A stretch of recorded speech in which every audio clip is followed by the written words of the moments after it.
Okay, welcome everyone to the State of the Game for June 2026.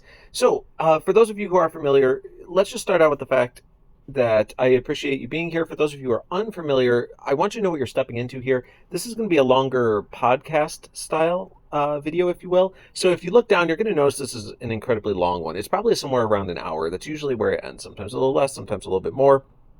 Because this is a longer style video, I've decided to break it up into sections, and you'll see a table of contents here.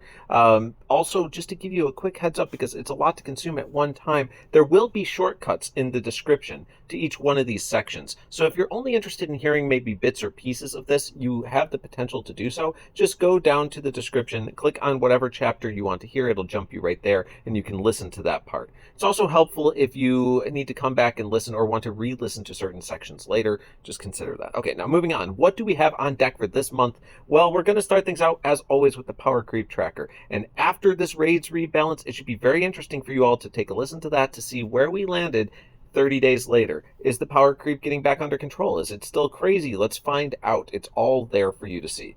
Then next up, we're going to have the Hero League thoughts. I'm going to go over and just review my thoughts on this newest Hero League, where it's at, all that fun stuff.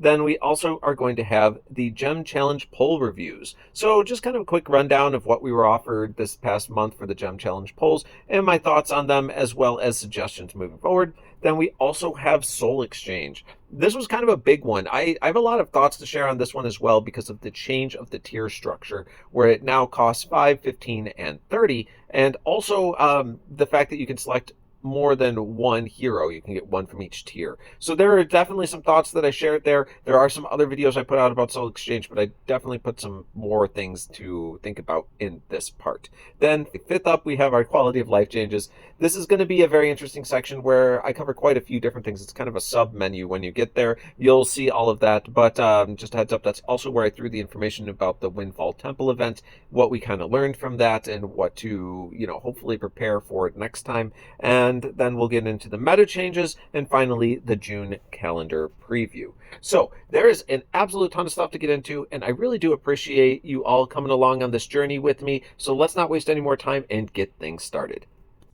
Okay, so let's get into this, the Power Creep Tracker for this month.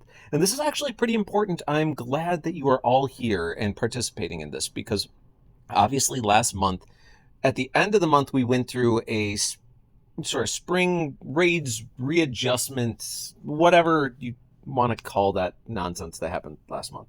And it was kind of extreme, and it was a big power creep adjustment, and it caused our power creep to go way out of whack. As you can see, for the month of April there, it is in giant red letters, 36 CP growth. Not ideal, right? But I did take a moment during all of that explanation to explain to people that although that was extreme, I did not believe it would become normal. And I stand by that. Look, the reality is they know that they cannot sustain a power creep at that level. It's banana pants bonkers, okay? Just trust me. It's not something that was going to happen. But I said in order to really grind that in, we're going to have to wait until we have more data points to show it, right? So we've had an official full month go by, and I've done the numbers, I've crunched them, and here's where we have landed. They actually lowered the CP jump for this month, and I think it was relatively smart. They released new heroes, but they made a conscious effort not to increase the power creep on every new release. They were releasing a lot of new heroes at the same CP as the previous heroes, and this is intentional to kind of slow down the power creep a little bit, right? They don't want to slow it down entirely. They still want there to be a power creep, but I think they are aware of how large the readjustment was and the gap that created within the system. So by slowing it down a little bit, they can put the brakes on. Like if you're dealing with like a freight train, right? Like you don't necessarily want to stop the whole thing, but you need to slow it down. You tap the brakes a little bit, and this huge train's going to slow its momentum a bit. That's really what they're doing here. So 8 CP growth for the month is great. If you are unfamiliar with this CP tracker, if you're new here, I will let you know that in this particular game, the CP is the device that helps drive the entire game forward. It's a necessary mechanic for this game to exist. And although I don't love it as a player of the game, I also understand that this game has to be a profit-making system for it to continue moving forward. So the real question is, how fast do they push that number forward? I think 10 CP is about where we would want to be to have a successful game where we can enjoy it, but they would still make sure it's going to remain profitable for them, right? They've done pretty good this year. You can see January was 11th, and February 9th, and March was 12th. We're around that 10 CP range, right? It's only when they do something crazy like these raid readjustments or whatever they want to call them that we see drastic number jumps like this of 36. That's insanely high. It's way too much to make things viable, and it changes the whole battlefield in quite a few ways, because unfortunately power creep does matter. It may not be the only thing that matters, but I promise you, just like in life, right? Power creep moves things forward. And just as though Father Time is undefeated and we all can't live forever, the power creep ensures that your heroes will not be viable forever as well. And it is undefeated. There is not a single hero alive that has avoided power creep. Now, there are some that hang on longer. You've got your Lord Lokis out there. You got your Bernadettes out there. Stuff like that. Characters that are just grasping at straws to stay relevant, right? But the reality is, they're not the powerhouses they once were. Even if we can't get them to completely phase out of the game, you really have to question whether bringing them's ideal nowadays, whereas before, they were just monsters of their time. So, there we have it. The good news is we are back to a reasonable level of 8 CP growth for this month. I also hope that they consider keeping it slow for another month or so. If we could stay under 10 for June, I think that would also help us quite a bit to maintain relevancy of some of the older heroes. But it's really just going to depend on where they feel their value is coming into play. Because again, a lot of this is about controlling the demand curve in the game. So if they see that there's plenty of pulling and plenty of revenue coming in from the current system, they won't feel the need to tweak the numbers much. Now, I will warn you that in reality, in previous years, when they've done an adjustment like this, there was usually a follow-up adjustment a month or two later where they looked at the numbers, tweaked them a little bit more to where they want them to be. There usually wasn't another huge CP jump, but we did see individual heroes get more attention and adjustments. So I wouldn't be surprised if we see another follow-up similar to that. So just keep that in mind moving forward. But for now, we are at a year-to-date CP growth of 76. And we had 12 new heroes released this month. Now, I know some of you are going to say there was more than 12.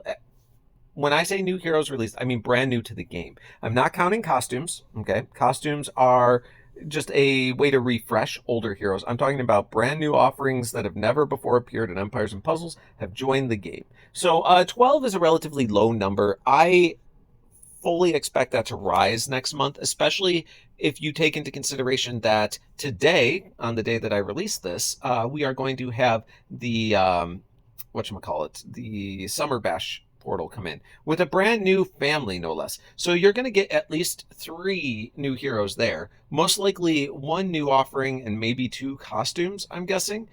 So at that point, we're talking 4 new heroes just to start out the first of the month, right? So I expect it probably will be higher than 12 next month because there's still going to be 29 more days to get through. So just hang tight with that. But the good news is that this is back to a more manageable level. As expected, I want everyone to just pump the brakes on the panic. We will readjust from this giant, tsunami of CP that washed over us last month. It won't be that same way moving forward. So that's the good news. And now we have plenty of other things to get into for this particular state of the game. So let's move on to our next section and go from there. Okay, so let's go ahead and get into this, shall we? We did have a brand new Hero League that arrived for this past month of May. And this Hero League featured a lot of our seasonals from years past. As you can see here, you can see the summer event, the Sand Empire, Christmas, Easter, the Moldova Halloween family, and then there's Kavala up there, Season of Love, and they threw a few other things in there, Bards and Opera event, and then the 2024 Hero of the Months. All got buffed in this particular league, and it was very interesting to see that. One thing I'll say about these leagues is that in reality, I like having some variety thrown into what we're doing in our PvP environments, because otherwise we see a lot of the same thing each day, which is fine, but also gets old relatively quickly, right? So I do think this is fun. The one thing I will say though is that Hero League is still a lot. Like, it's a lot to have people do these many attacks every single day to keep up. This particular time around, I didn't have that many featured heroes. As you can see, those 3 featured that I have are what I got to work with. That's it. I'm using some filler to try to make up a reasonable team, but unfortunately, with everything that I have, even though I haven't missed a day and have done pretty decent on my attacks, I'm still only in top 75%. So I have a feeling that I am going to not make it through this final cut. And that will be a little bit unfortunate, but that's also okay, because the amount of time it takes to do, I think they're going to require 7 hits a day for the final week. It's just a lot. And I am kind of just okay with not having to be responsible to do that once we get to that level. I wouldn't mind if they maybe downplay League a little bit in the future, like reduce the amount of hits needed each day. I think it still stays competitive that way, right? If you lower it by a certain number of hits each week, then like it just, anyway, point is, it will still be competitive. You could still do it, but it won't be as big a time sink. Something for them to consider. Honestly, though, it's still fun. Like I said, I do think it's good for them to have events like this.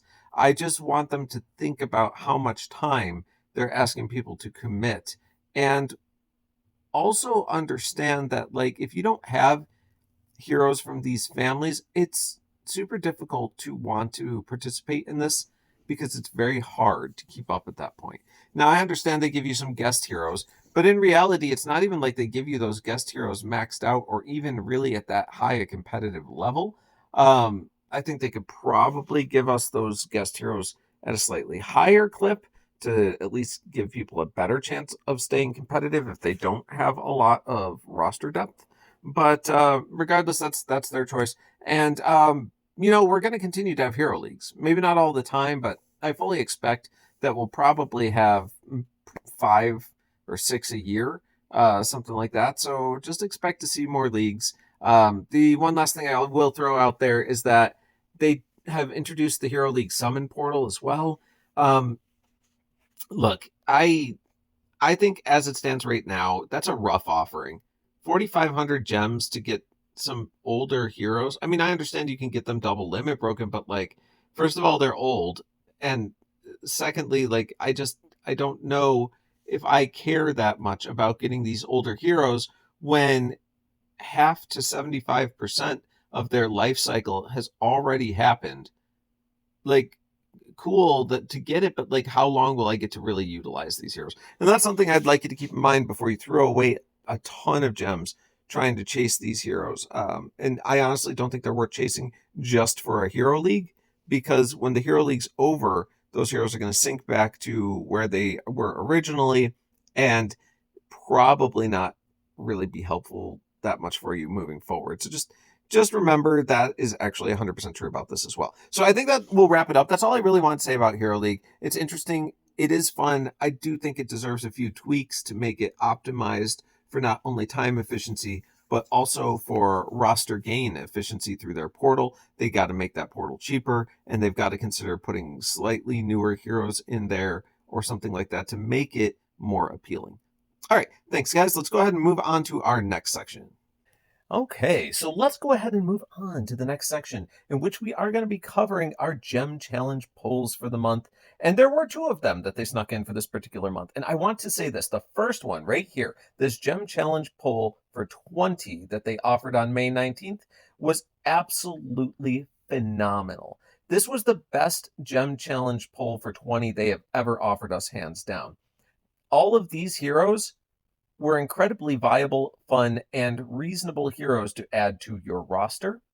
And in reality, 20 pulls wasn't even as expensive as the last time where they offered really good heroes at 30. This was a discount, but still very viable options coming out of it. So I am extremely excited that they were willing to consider something of this level for 20, because it means in the future we may see more offerings similar to this. So once again, because of this, I'd like to take a moment just to remind you all, if you are cheap to play, if you're free to play, There are so many things that are going to distract you and try to get you to spend your gems, okay?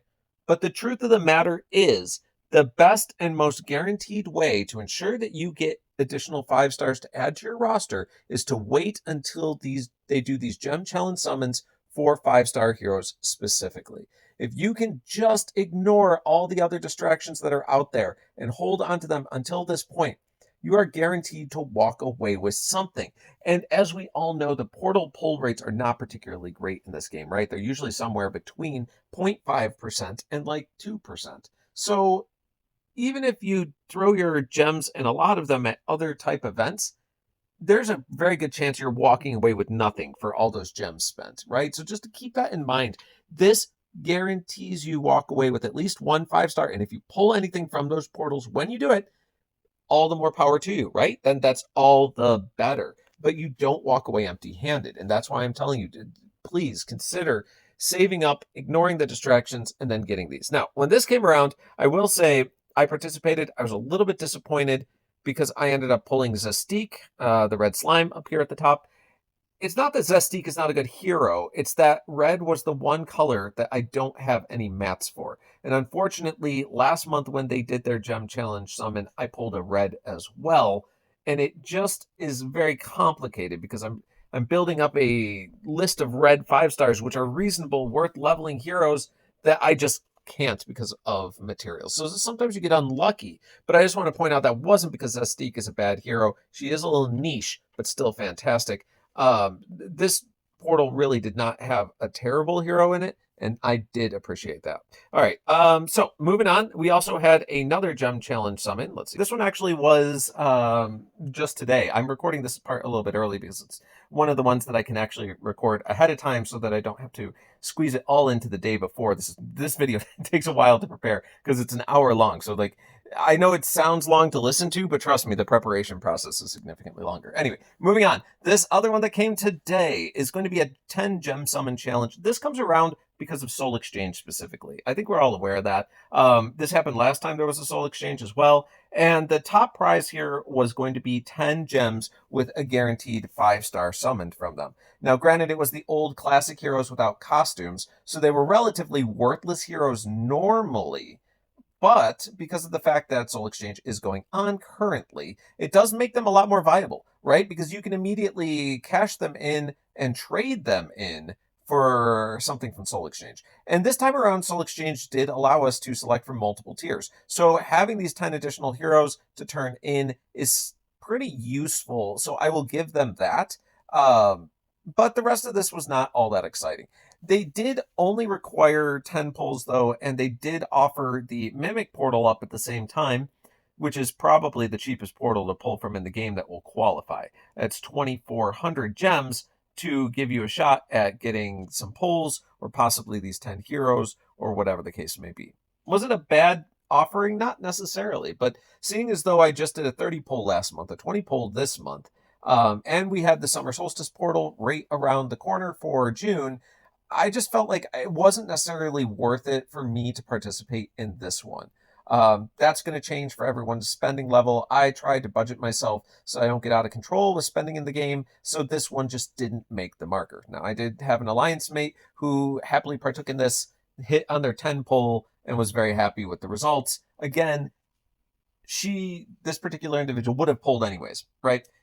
She just likes pulling, and that's fine. Like, she gives herself the budget to do so, and in that particular case, it was only icing on top of the cake for her. That's not everybody, though. So just don't feel like you're obligated to participate in these events, because the truth is you're probably not walking away with anything that spectacular here. And so it's pretty easy to just say, better not. So there you have it. So that pretty much covered our gem challenge summons. We definitely did really good with the 20 hero one, the 20 gem pulls for that guaranteed 5-star. The other one was take it or leave it. And hopefully next month we'll see another gem challenge summon for a guaranteed 5-star. I don't know what they're going to offer, but I recommend considering that. Now, you do still have two options, because remember, they are going to have the Solstice summon, and I bet, this is just a hunch, but I bet they'll offer the gem challenge summon after the Solstice event.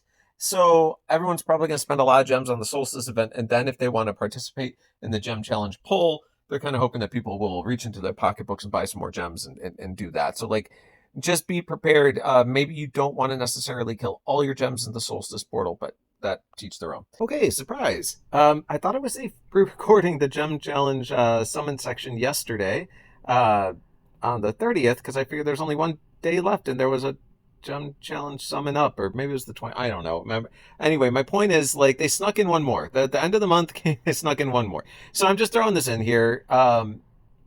Look, again, just like the advice I gave for the last one, I don't know if this is a great distraction. It's only asking for 3. It's asking for 3 polls, and 3 polls doesn't seem like a lot, especially with the Mimic portal still up, et cetera, et cetera. So, like, you can participate in this for 810 gems, and then you can get 3 more polls, and I guess that's fun, right? But I am still of the like mindset that I want to save my gems for either a 5-star hero challenge poll or the summer solstice summon that will be coming up this month.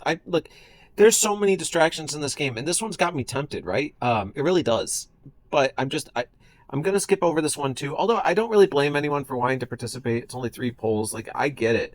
But the reward here isn't that amazing. The biggest win is going to be that pickup summon prize of 7 polls. Now, I will say they put out a good pickup summon today. There are 2 temple heroes. So perhaps some of the strongest heroes that we've seen in pickup summon yet. We have 1658 for both of these, and they are very good temple heroes. So with that in mind, like, look, getting 7 polls at these guys, not so bad, but that's the top prize, right? Most likely you're just getting 3 polls and something else. So just keep that in mind. Anyway, point is, participate if you want to, but again, it's just another distraction. I would hold on to your gems. There's going to be way too many things to spend them on this particular month, so just keep that in mind, and we'll just wrap it up there. So, unexpected little surprise. Boom. There you have it. Okay, let's move on to the next section. All right, so let's get into it. We had Soul Exchange return for May. It's great. They did some awesome new amazing changes, right? They changed the tier level costs. So now tier 1's only 5 heroes. Okay, now look, that's cool. I'm not trying to knock it, and I've talked about this before. I actually did a video where I shared my thoughts on this, so this is more of a recap. If you're interested in listening to that, I would recommend you go take a listen to that video, because I did kind of go into more depth. But we have new tiers. We have the first tier at 5 heroes, second tier at 15 heroes, and then third tier at 30 heroes. What else changed about this? Well, you're now able to select a hero from each tier. Only 1 hero from each tier, but that means that in theory, you could select a 5 tier and a 15 tier for 20 souls, right? So interesting. Or you could select a 15 tier and a 30 tier for 45 souls, whatever the case may be. But let's be realistic. Souls are not the easiest thing to come by, right? These new tiers are intriguing, but what's frustrating to me is that I'm not necessarily opposed to the idea of having a 30 tier system, right? Like, I do think 30 is a ridiculously large amount for the majority of the player base to have to come up with. I understand there are people who poll and have 30 heroes like it's no big deal, but that's not the majority of the player base. I will stress, not the majority of the player base. And I think by pushing it from 20 to 30 souls required to participate in the highest tier, you're actually cutting out a large amount of the player base from being able to access the potential of getting the maxed tier available. So with that in mind, like, I don't know if I would say I consider this to be a valuable change for the game. I do think that it was a change, and that it has the potential to be good. But I don't think that they really gave us value to match their increased costs. And I explained this before. Basically, what I feel like we got out of this was a 50% increase in cost. Now, a 50% increase in cost is huge, right? Think about your favorite things that you have in your life. Now imagine that whoever provides that favorite thing said, hey, you know what? That's going to be 50% more expensive, right? Are you going to be able to participate or enjoy that nearly as much? I don't know, because like that's a huge cost increase, right? 50% is a huge cost increase. But the value they gave us, we didn't get a 50% stronger hero. we certainly did not get that out of it. So what did we get out of it? Well, let me tell you. I looked this over. I tried to do estimated values and everything like that. We basically got a 10% stronger hero. When you figure it out point per point and everything else compared to what was offered in the last Soul Exchange at 20, these heroes adjusted for power creep and adjusted for our raid rebalancing, because unfortunately that was their choice. I am not in control of the fact that they pushed the power creep up basically 30 without consulting any of us, right? But if you adjust for those things, these heroes are basically right in line with where they should be for being a 20 cost. Maybe some of them are slightly higher than they should be, and that's where I'm getting the 10% value increase, because there is an argument that some of these are better than last time, so you have that 10% value increase. But for a 50% cost hike, like why? Why is that the case? Why couldn't we say, hey, we dropped the tier 1 from 10 to 5 heroes, we subtracted 5, so we went from 20 heroes to 25 souls, right? Like that would have been down 5, it would have been up 5, it would have been an equivalent exchange, 10% more value, maybe easier to swallow at that point. But that's not what they did. That's not what they did at all. They said, we're going to increase the cost by 50% or 10 additional souls. That's 10 5-stars you need to pull out of thin air to get basically the same thing you were able to get last time at 20 souls. Now, I just don't understand. Like, was this supposed to be something we're excited about? That's my question to SG. Was this something that we were supposed to be, like, banging down their door, sending them like little love grams? I don't understand. They acted as if this was a game-changing, monumental event that we were going to be super excited about as a player base. But I don't think it makes sense to be excited about this. I don't think it makes sense for this to be the right move for everyone, because in reality, even if you were able to participate this time around, right? Even if you had the 30 heroes to throw at some of these heroes, and granted there is some good stuff, remember that we have to pan this out over the next year, right? So in 3 months, are you going to be ready to give 30 more heroes again to participate in the top tier? Maybe, right? Okay, let's say you squeak it out. Let's say you get through the next 30 tier. Grats, awesome, congratulations. 3 months later, are you going to be ready to give them 30 more heroes again? This is where I think a lot of people are going to just drop off. They just won't be able to sustain 30 additional heroes a month. Think about that. That means you need to pull 10 5-stars a month that you are willing to just throw away to Soul Exchange. 10 5-stars a month. Or, if you want to theory game this out even further, you need to pull 1 5-star every 3 days. Let me ask the quick question here. Are you pulling a 5-star every 3 days? I know I'm not pulling a 5-star every 3 days.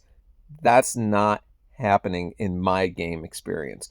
With that in mind, it means that this is not a sustainable option, not a sustainable model for the long run. And I don't think it is for most players, unless you're just throwing out 10 pulls like they're candy. So I don't understand. This is basically telling the player base, like, look, you can get slightly stronger heroes, but now you can only participate like every other Soul Exchange, right? You're just going to have to skip one to probably get to that 30 heroes to participate.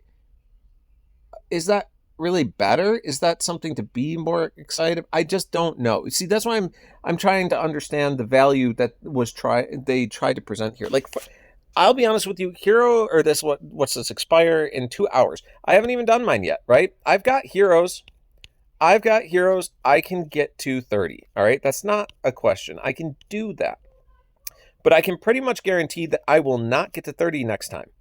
That's an impossibility. And seeing as though the value that they offered here was only a 10% increase in value for a 50% increase in cost, I feel like they're going to have to adjust that value moving forward. I feel like they're going to have to offer something better in here in future Soul Exchanges. So, like, by participating today, do I just cut myself out of a better opportunity to get a hero in 3 months? It's very possible, right? So the question is, do I get distracted by the bright shiny object that is, say, Riverfang? I would love this hero. But is that going to be in my best interest? when you're thinking about the cost of this soul exchange, you have to take into consideration your future cost, what you are missing out on opportunity wise that will present itself. Yes, you don't know what that is. Yes, it is a Hail Mary, a giant question mark, but the question mark still remains. And eventually that question will be answered. And when that question is answered and the value becomes clear to you on what you may have missed out on, are you going to live in disappointment in that moment going, gosh, I wish I had made a different choice? The answer is we don't know, and we can't know. But they're putting us into a position in which we're going to have to find out. We're going to have to probably skip soul exchanges and miss out on these opportunities. Whereas before, I think at 20, it was much more obtainable that people could possibly participate in each soul exchange and throw in 20 heroes and still manage to get there, especially if they're running training camps, etc. Right? You could probably get to 20. But 30 is a big stretch over 20. It's a 50% increase. And just keep that in mind. I don't think it was the right choice for the game. I don't think it's going to be best for us overall. And you know what? That's okay. They don't need to make me individually happy. But I just want people to understand that although you might feel excited because you got something cool right now, I want you to at least think about the fact that this is not a sustainable model, and you need to start planning for what you're going to do come 3 months from now, 6 months from now, etc. Okay, so that's really all I want to get into about this, because in reality, I think there were plenty of Soul Exchange videos out there. I just needed to talk about the longer lasting effects of these changes so that everyone can be aware and start making a plan for their future success. All right, let's go ahead and move ourselves on to our next section. Okay, so let's go ahead and hop into our quality of life changes that happened this month.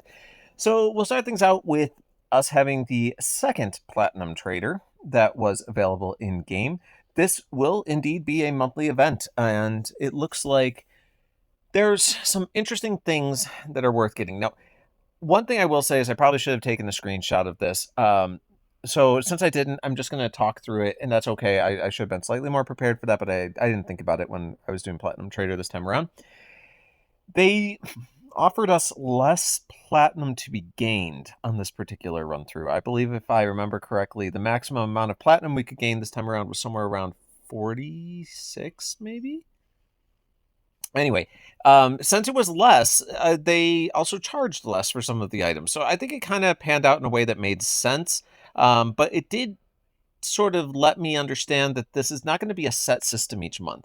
And it also let me understand that there is some value in the idea of banking platinum for the future, because there will be times in which they value platinum more. In other words, they offer you less. So if you have extra left over from last time, you may be able to flex your spending power in your next Platinum Trader or future Platinum Traders in general. And I think there's a lot of value in that, assuming you don't want to spend it all. Now, that being said, for the last two of these, I have spent it all. Like, I got the Tomb of Limit Break 2 the first time around. I got the Tomb of Limit Break 1 this time around. It ate up most of that. But I felt like both of those were very valuable items to me. I am a little bit low on 5-star Aethers, so having the Tomb of Limit Break 1 is sort of a hedge against the idea of running out of any particular color. So with that in mind, you've got to understand that, like, you don't know what's going to come each month, and you need to prepare for that kind of thing. So you just kind of have to hope for the best. And those months that you don't necessarily need something, maybe don't just get it for the sake of getting it and bank some for a future month where you might need things more. I'm not sure, but I think it's definitely worth at least considering, because this time around, you could have gotten a Tomb of Golden Emblems and a Tomb of Limit Break 1 if you had had enough platinum to do so, but there was not enough, or there was no way to generate enough platinum in this particular month to get there. So that's where the value of the banked platinum could have come into play. Does that make sense? Hopefully it does. Something for you to consider moving forward. Now, they also are going to be adding the summer event, which we'll probably go over when we talk about the in-game changes, because we'll do the version update and all that coming up in a moment. But basically, just be aware that today, literally, I'm releasing this today, the 1st of June, we've got the brand new summer event. So the beach party will be here, but with it comes that new event, a new family, just like we saw in Lunar New Year, all over again, this time in Beach Party. I'm very excited about this because I feel like Beach Party fell a little flat a lot of the times.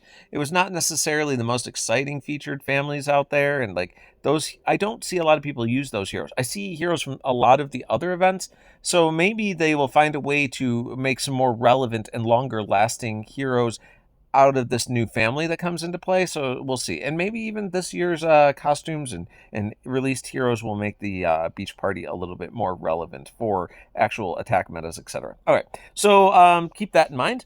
All right. And then let's go ahead and get ourselves into our in-game changes. So in order to do that, I will flip this over here.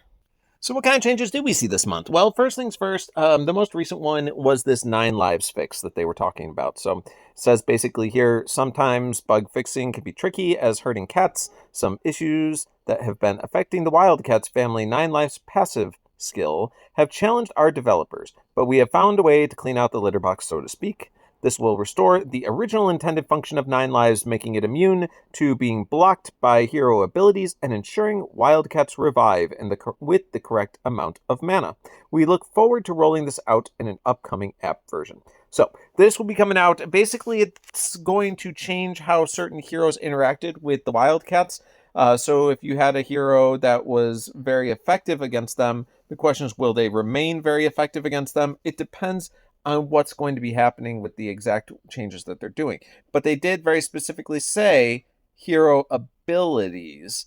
I don't understand what falls under the concept of ability. Is a passive skill an ability? Is a special skill an ability? I'm not entirely certain. So we're going to have to wait and see on that. But just be aware that the 9 lives passive is going to be worked on a bit there. And I think that's understandable because I feel like the Wildcats have fallen off a lot ever since the Astral Demons started reducing their mana. It made it hard for them to get that cast off again before you could kill them. And yes, that was wonderful in a way to slow them down, but I think it kind of was too effective. So maybe they're looking into how they balance that to keep the Wildcats where they intend them to be. So I don't know. We'll see, right? No promises, no guarantees, but just know that there are changes coming into play. Will that affect passives? I don't know, but it will affect special skills. For example, Agdraba or whatever, who's in the Soul Exchange that we just had, he's got a special skill that stops a target nearby from reviving. So does Sour Sting, stuff like that. There's a few heroes that do that kind of thing. I'm not sure that they will be as effective versus the Wildcats moving forward either, but again, that is yet to be seen. So just keep that in mind. Then also, let's see what we have here. Also, version 86 technically released, and there was a lot to cover here, so let's get into what occurred. First of all, it says the Windfall Temple is unsealed, and it certainly was, right? We definitely had the Windfall Temple, and it was definitely a new type of event that we are not entirely used to. So I feel like the way it played out was interesting. I'm just glad it actually played out, right? It's been a long time in the coming. I mean, it is what it is. I'm just glad it was here. All right, next up, we have the Summer Solstice Summon Powers Up. Our biggest summon of the summer returns, and this time with some extra pep in the step. Summoned from a pool of heroes released in the last 2 years. Every draw includes free Ascension levels. This summon includes a pair of legendary heroes from a mesmerizing new family. So for the Summer Solstice portal, basically what they're giving us a little preview for, we're going to get automatically free Ascended levels. It doesn't speak to how much that's going to be, right? So it might be one of those random events where it might be one Ascension, it might be all the Ascensions and limit breaks. Who knows? They'll explain that better when it comes out. They are going to release new heroes like they always do. There's probably going to be 2 featured ones. I would expect the summon chance on these heroes to be a little bit lower. The birthday summon had a fairly high summon rate for the featured family. I think it was 1%. I'm not used to seeing that. Normally it's more like 0.2 on a lot of them. So let's see where we land on this time around, but that is coming. All right. The beach party gets a glow up. This is just telling us that says our summer event gets the updated seasonal event format. 2 summons, replayable stages with rare enemies, a raid brawl, costumes, and all new hero family. So that means that much like the Lunar New Year event that was out this year, there's going to be a new type of quest, a new type of family, and a new portal. It will function the same way the Lunar New Year event did, but for the Summerfest. And it's going to function the same way the Halloween event functioned last year as well. So just kind of a cool concept. I like that. I like that they're adding this to more. I'm assuming they're going to stagger this out to all of the seasonal specials eventually. So just keep that in mind and look forward to that. That will be starting literally the day this comes out. It starts on the 1st. So once this is popped up, I'm going to have to do like a whole bunch of reviews for new heroes on the first, and we can kind of dig into that. Should be very exciting. Now, we also have the War of Three Kingdoms. This was talking about the new family that was released, the Ghost family. And trust me, those ghosts are absolutely bonkers. They're really excellent heroes. And I believe I'll talk about that more in the meta changes. So just, you can sort of listen for that there. Then we also have a new First Strike tournament rule. This is for Dragonspire. Dragons hit harder when they are fully rested. In a First Strike tournament, defense teams receive a flat boost to their stats. On attack teams, each dragon being used for the first time that day receives a sizable stat boost. Do you stack your first team of the day or spread out your heavy hitters? That's kind of an interesting concept. I don't know how many people fully participate in the dragon material available, but like if you do, maybe you find that to be interesting to add some variety to your life. More frequent outfitter and hero coach events. Now this is super important. Like pay attention to this part. The wandering merchants have enjoyed such warm welcomes at Stronghold that they can't stay away. Visiting Outfitter and Hero Coach are breaking out of the rotation they shared with Soul Exchange. Outfitter and Coach will be showing up more frequently than before. Okay, so what does that mean? It means instead of being on a 3-month rotation with Hero Coach, Soul Exchange, and then Outfitter, Soul Exchange is probably going to stay on its 3-month rotation, I'm guessing. And Outfitter and Hero Coach are going to start rotating every other month. So what does this mean for you overall? It means that we are going to have 6 outfitters per year, 6 hero coaches per year, as opposed to the previous 4. So I do think that's nice. It does keep things interesting to move things along. Now, my concern with outfitter and hero coach is that although they are adjusting this, let's be real, we still have very old timers on these, like very, very, very old. Like the outfitter requires a year and a half. The hero coach requires 2-year-old heroes. Like, you got to understand that you're going to start seeing a lot of drop off in effectiveness and what you're actually able to hero coach, etc. So I hope that they understand by increasing the frequency of this, it would make more sense for them to also downgrade the timers a bit. So maybe change outfitter to 1 year, change hero coach to a year and a half, right? This gives you more opportunity to utilize the characters within the roster, things you can collect, etc., instead of running out of options because we are increasing the frequency, but not necessarily increasing what can be enhanced, if that makes sense. Anyway, I really do hope they consider that. You're going to start seeing a real drop-off in the effective value of Outfitter. Outfitter has been great because we were doing Dunes and Untold 1 heroes, but they got their costumes got a surprising double buff last year that didn't really make a lot of sense, but it skyrocketed the CP of those particular costumes. The problem is we're coming to the end of that little buffer cycle, so we're not going to see costumes coming up that have as significant an impact as we did see from the Dunes and the Untold 1 costumes. So you're going to be less excited about what you can actually get, unfortunately, moving forward in Costumer. Part of the reason why I suggest that they turn down the limitation for how long it can be. All right, moving on from there, we also have improvements. This is just basic stuff. They replaced an icon, they updated animations. I'm not sure any of this is particularly that important. Let's see, Shadow Summon improvement. Bonus draws will now reward epic and rare heroes when the draw does not return a legendary. Okay, so that's kind of interesting. That is worth mentioning, right? So now you're at least getting an additional feeder. If you pull something and you don't trigger the additional bonus legendaries, you're getting at least a 3 or 4 star. So that's, I guess, interesting. I don't feel like it's super important, but it's interesting.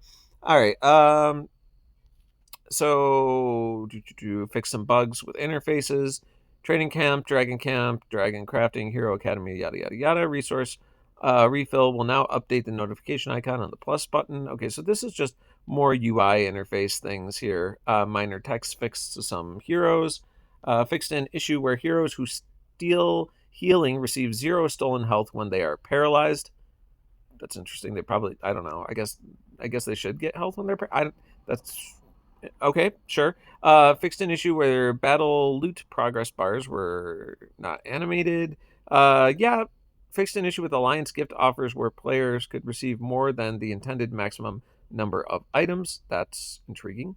When a hero in ghost/hidden form is targeted by a special skill based on remaining HP, there's now visual feedback of that they were hit, even if they take no damage.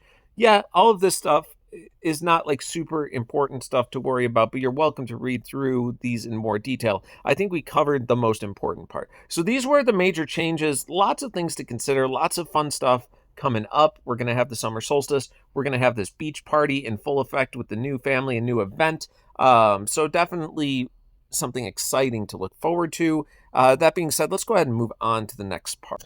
Okay, so let's take a moment to talk about this Windfall Temple that came out, and we finally got to see it, right? We finally got to see what all the buzz was about, because this was supposed to come out when these heroes released, and what was that, back in November of last year, I believe it was, when they finally decided they were going to release this portal, but we just never got the event to go with it. So it took them over 6 months to kind of get this figured out and pumped out for us, and what do I have to say after the very first attempt at doing these? One, I'll say it was a learning process. There was a lot of things that I was unaware of how this event would function when I walked into it this time around. The first thing I'll start out with is the fact that when this came out, it was a busy day for me, and I said to myself, you know what? I will get into looking into this event tonight and figure out how to approach this. That was mistake number one. And I say that because they arbitrarily decided to add a regenning energy effect to this, but it wasn't at like a daily changeover. It was just kind of at an arbitrary time that they decided. Now, for me, unfortunately, in my particular time frame, that was 5 p.m. I work until 5 p.m. So when I got home for the night to attempt to figure out how to approach this, I realized that that wasn't going to work. I've already missed out on a set of energy resets, which, to be fair, were not necessary to complete the entire temple. They did give us additional energy, more than necessary to complete it without having to buy flasks. I don't know if that's going to be the case moving forward. Maybe they gave us more energy this time on purpose. Maybe the timers for when the energy resets will eventually flip over to change. I don't know. But what I do know is that was mistake number one for me. All right. So we had 15 levels or 15 chambers of this temple, and each one came with 3 stages in which you would fight. Things that I learned is that the lower levels of these were ridiculously easy. Like, ridiculously easy. In fact, the negative 20% stat debuff that comes down after you use a hero 3 times didn't really mean much at the beginning of this. So when I approach this moving forward, I probably will just pick one good kill team of reasonable heroes and burn through the first 7 or 8 levels or 8 chambers just with the one team, because that negative 20 doesn't seem to compound by using the heroes any further. So as long as your heroes are strong enough after a 20% drop off, you can use the same team to just clear through all of that, right? So that's fun. And then when you start getting into some of these chambers, I think it was maybe chamber 9 or 10, when they start getting to a CP that's significant, that's when you can start making your plans. But I also realized, since you can use your heroes 3 times, you can, at least my approach was to look at what was on there, and then I used one of my war teams. I have 6 war teams, right? So I kind of just used heroes that succeed in war and use them as a way to clear a full chamber. And at the end of that chamber, that war team was done. But since I had 6 war teams, that took me from 9 through 15, right? And I didn't really have to think much about it. Usually a war team setup is pretty well designed to clear through some of these things. Trying to think if any of this was like particularly overpowered. It was interesting to see some of these older heroes get refreshed and put back up there. It was irritating at times to see the Bernadette Fergus Astrid combo revived and back at the appropriate CP to be irritating to deal with. But again, I don't know if it was particularly hard to clear through all of this. In the future, another thing worth noting is, since you are unable to go backwards to revisit previous chambers, I think if you're worried about your scores, it would be ideal for you to replay those levels to get a better score, obviously, before you proceed forward. Proceeding forward is going to eliminate your ability to hedge your scores any higher for those lower levels. Yes, you can replay the final levels as many times as you want, but your point margin differential is only going to get so high from replaying the final levels. It would probably be wise if you had a really bad score or a much lower score than you expected to replay that level before moving to the next tier, just so that you can squeeze out as many points as you can if you are worried about rank being an important aspect of this to you. Now, I do think the reward system was fairly reasonable on here. I did not take the time to count the number of temple coins that I got, but I think it was well past 250. I think it's maybe closer to 400. I think I probably ended up with 4 pulls at the end of this event from clearing through the 15 stages.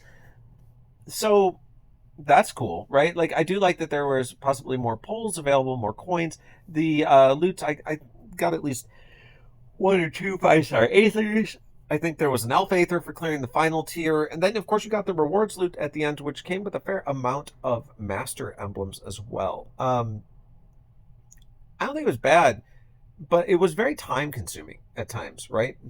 To clear through 45 stages of Windfall Temple, because it's 15 chambers times 3, and that's 45 before replaying any, just took a lot of time. And I think that's really something that we have to take into consideration. I enjoyed the challenge. I enjoyed doing something a little bit different. I did not necessarily enjoy the amount of time sink that was required to accomplish it all. There are plenty of other things to worry about, whether it comes to league hits, raid hits, doing your dailies, this and that. It sometimes can get a little overwhelming to have to commit the amount of time necessary to succeed in all aspects of this game. So if there was one qualm that I had about this Windfall Temple, it was simply that. Like, maybe we can find a way to make less a little bit more for us, like, so we don't necessarily have to commit quite as much time to accomplishing the goals here.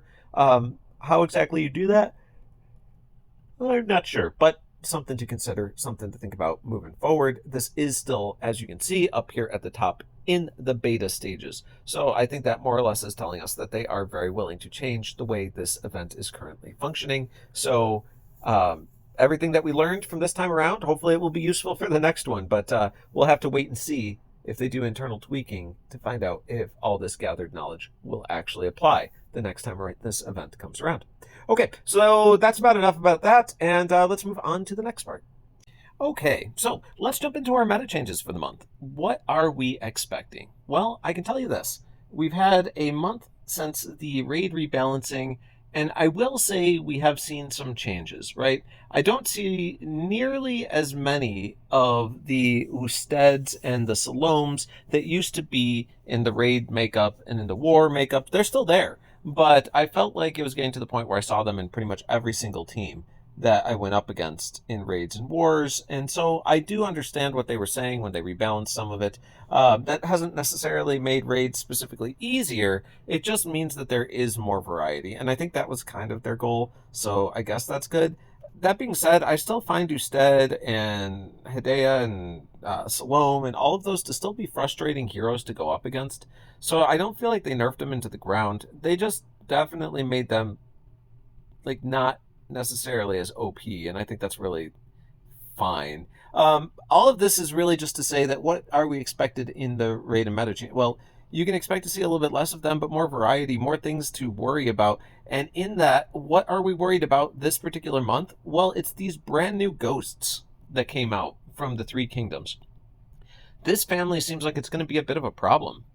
The blue ghost that came out operating at fast speed, that is a priority dispel, no less, to all enemies, and then leaves a dot that's stubborn. Now, stubborn is in the fact that they just kind of added to the game recently-ish. It was in there before, it's just they sort of changed it, and they're calling it stubborn, but basically instead of an effect being removed when you cast a dispel, it just removes one turn or one activation of the effect instead. So the reason this is so meaningful in this particular case is they also allowed this fast attacker to put a dot on that's doing ridiculous amounts of damage. Like, we're talking anywhere from 1100 to, I've seen it tick up to 1350 damage per turn from a dot effect. There are some heroes not even doing 1350 damage with their special that they've charged all the way up to like an average speed, right? So like, you got to understand how much damage is coming out of these heroes. Not just that, but they hide in a ghost form. So like, I thought to myself when they first released, that's okay because ghost forms usually open up a tile lane where you can start getting some more matches and speed your tiles. No, no, no, not any longer. They were like, that's a real big disadvantage, and we want these heroes to be so powerful, it's ridiculous. So instead of giving you a clear ghost lane, your tiles fall into them in ghost form. They just don't take any real damage from them. So you're not really able to man it up. You're not really able to kill them because they're hiding in this ghost form. And then when they do pop out and cast their special, because when they come out of ghost form, they're gaining 40% mana. Like, okay, and then they're casting their spell, and then they're going back into ghost form again. So, like, I don't know what to do with a hero like that because it seems like they've just made it very difficult to kill and very good at killing other things. Yes, I do see that there are ways that this can be sort of resisted or maybe reflected. Like, I mean, there are some ways to tackle this, but I want to point out that this is just very, very strong. We've only seen 2 heroes from this family, and I already feel like they are gigantic headaches. What more is to come? Who's to say these are the strongest things we're going to see out of this family? Like, I don't know if I feel like that was the greatest choice the way they've done it. I really think that they need to allow the ghost form to create the opened up lanes again. I think that needs to be the downside. Like, I don't care that they're hard to kill. I don't care that, they're really powerful and kill things super. Fine, fine, fine. It's a new family, new heroes. You got to make them cool. But knock it off with making a ghost form that doesn't allow a clear tile lane. Like, I'm drawing the line there. I'm putting my picket fence up and I am saying, knock that off. There has to be a counterbalance to the power you're giving these heroes. There has to be anyway, why am I saying all of this? Because that's what I want you to look out for in the upcoming month.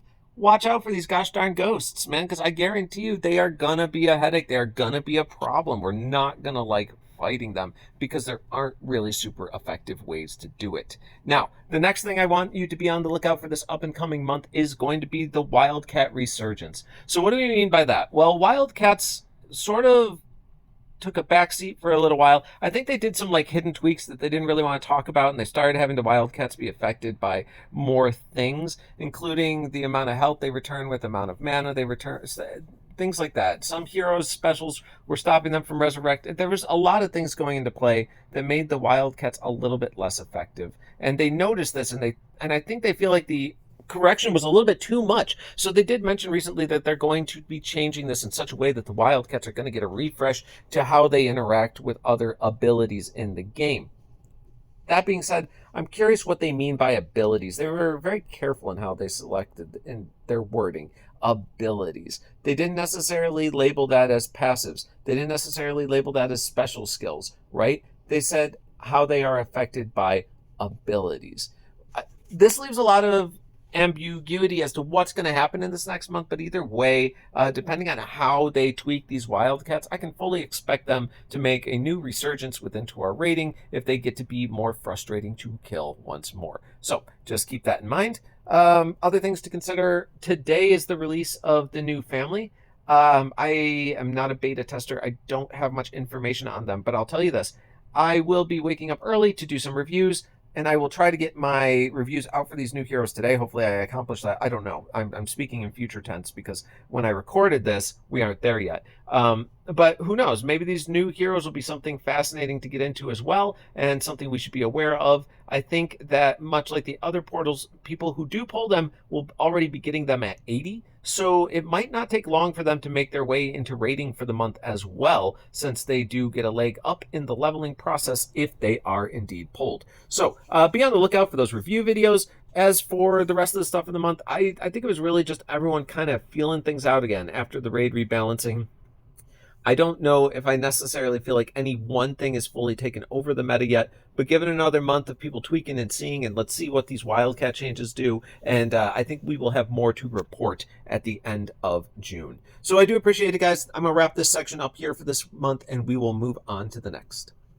All right, welcome, friends. We've made it to the final section, and it is going to be the June 2026 calendar review. So let's go ahead and get into it. What is going on for this up and coming months? How can we be prepared to utilize our resources in the best way possible for our success? So let's go ahead and crack into this. We'll take a look right over here. The first will be Monday, and starting on the very first of the month, we are going to get the Sun Bay Party.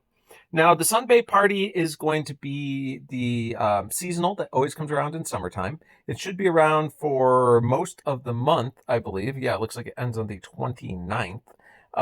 And this is going to not only have the standard summer event, but this time around they're also releasing an additional new event similar to that of what went on at Lunar New Year or last year at Halloween time. So we're going to have some new family introduced and a different type of event where we need to collect items similar to how it's been for those other two events as well. So that's interesting and definitely something fun to do. So I'm going to be posting this state of the game, and then immediately I'm going to have to do probably reviews for 6 new heroes come Monday. So surprise and fun times, right? Lots of stuff to keep me busy. All right, now moving on.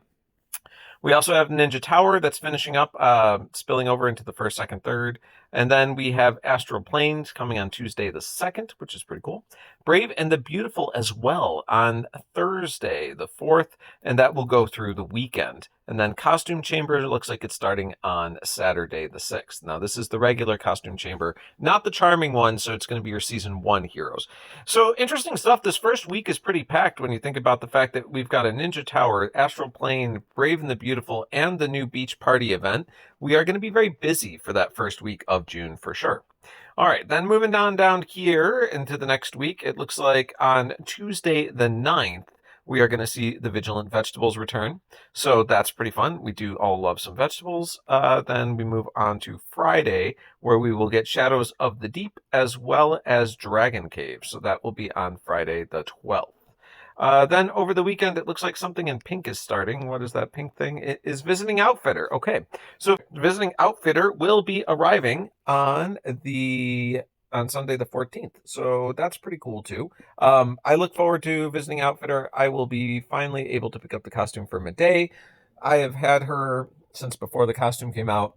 It's just never happened for me, and she's finally eligible, so at least I can get Medei back into my roster in some way or another. So good news on that. Then let's see, War of Three Kingdoms looks like it's starting on Monday as well. Is that Monday the 15th? No, War of Three Kingdoms started back there on Saturday the 6th. I just couldn't quite tell. So War of Three Kingdoms will be on Saturday the 13th there, and that's kind of interesting as well. I do like War of Three Kingdoms, especially now that they've introduced this new family. I thought the ghosts were absolutely outstanding heroes. I am curious to see where they go from there because the first two were very interesting. Are they all going to keep that same level of excitement, or are we going to start to see it taper off a bit? I'm not sure, but the introduction of those two heroes was pretty impressive. So I look forward to that. Plus, we should see what additional outlaws might be put into the Lucky Red summon as well. So, hey, you know what? Good times. I appreciate it. So let's move on. That's the beginning of that week. Then the next thing we're going to see is another Astral Plane that is coming on Thursday the 18th. Kind of surprising. As you can see, there's less than a 2-week span between Astral Planes. I don't know if that's on purpose or if maybe that might be delayed or changed. I mean, they can edit this if they so choose, so we'll see how that plays out. Then we also get a contest of elements. It looks like this is going to be for fire elements coming on the 20th. So that would be Saturday the 20th for the fire elemental, super elemental, that is portal. And then also on Monday the 22nd, it looks like we're getting a second Ninja Tower as well. So I guess that makes a certain amount of sense. They're interested in pushing some of these ninja heroes out. We have a ton of costumes to get through, especially considering they didn't start releasing the costumes when they released this portal. There were several months, honestly, where we just didn't get ninja costumes. So I don't know if they're going to start pumping out maybe 2 at a time or something, but they have an awful lot to get through, and we'll see how that pans out. Then we have the Windfall Temple returning next month on the 27th. You know what? For all the interesting feedback I've gotten on Windfall Temple, I will say this. It is a little time consuming, but it's an interesting event that encourages you to think and understand a little bit more about game dynamics. And maybe that frustrates some players because they're like, well, if you don't have a deep enough roster, you can only get so far. Yeah, that is probably true. Like if your roster isn't deep enough to have the right counters, you're gonna run into problems in the later levels of this Windfall Temple. But you know what? Listen, you just have something to aspire to grow into, right? I encourage them to continue to make content that is engaging and actually requires us to think about how to utilize our heroes in the best way possible, because that will only make us better for raids and wars as well. Okay, and then on Sunday, the 28th, it looks like the Charming Costume Portal shall be returning, which is fantastic. We'll see who comes out in this particular one. I know a lot of people are still excited for the time where we might see Costume Lord Loki come around. There has been no hints as to when that might be, but I'm sure that will be a very exciting time when it does arrive. Okay, and that's it. That's pretty much going to take us through the end of this month. Now, there is something worth noting. This calendar did a pretty good job listing when things will be, but there's a glaring hole in what this calendar is providing information wise. And that is when the summer solstice summon will occur. Because it is happening in June, I promise you. It's going to happen. The problem is they haven't really given us a release date. And I remember specifically last year that it was like this as well. For some reason, they were surprisingly tight-lipped about when that portal was going to land in game. I'm expecting it to be somewhere around the 12th. I don't know why I feel that. I feel like that's around when it was last year. I'd have to go back and double check to make sure, but I remember feeling like it was earlier in the month than I expected. But either way, we should have the summer solstice coming, which will, of course, be a gimmick portal that has a chance, I believe, to give us extra 5 stars, as well as introduce new families like they do in most gimmick portals. Last time we got the adventurers rodents. Previous to that, we've gotten all the things like the veggies or the temple heroes or the shady scoundrels, all of that fun stuff. We will get a new family introduced in that portal as well. So stay tuned and look forward to finding out more information about that. I really do appreciate everyone who made it through the entire state of the game. I hope that you enjoy these series as much as I do. They're only once a month. I know they can be long, but sometimes it's nice to have that content to listen to while you're busy getting other things accomplished or stuck at work or whatever the case may be. So I appreciate it. And if you do like what I do, go ahead and consider subscribing as well. I'm getting much closer to my goal of reaching 1,000 subscribers. We did break that 900 point. So I really just need less than 100 people at this point to consider hopping on board on this journey, and then we can all celebrate my 1,000 subscribers together. All right, I appreciate you all. We'll see you next time.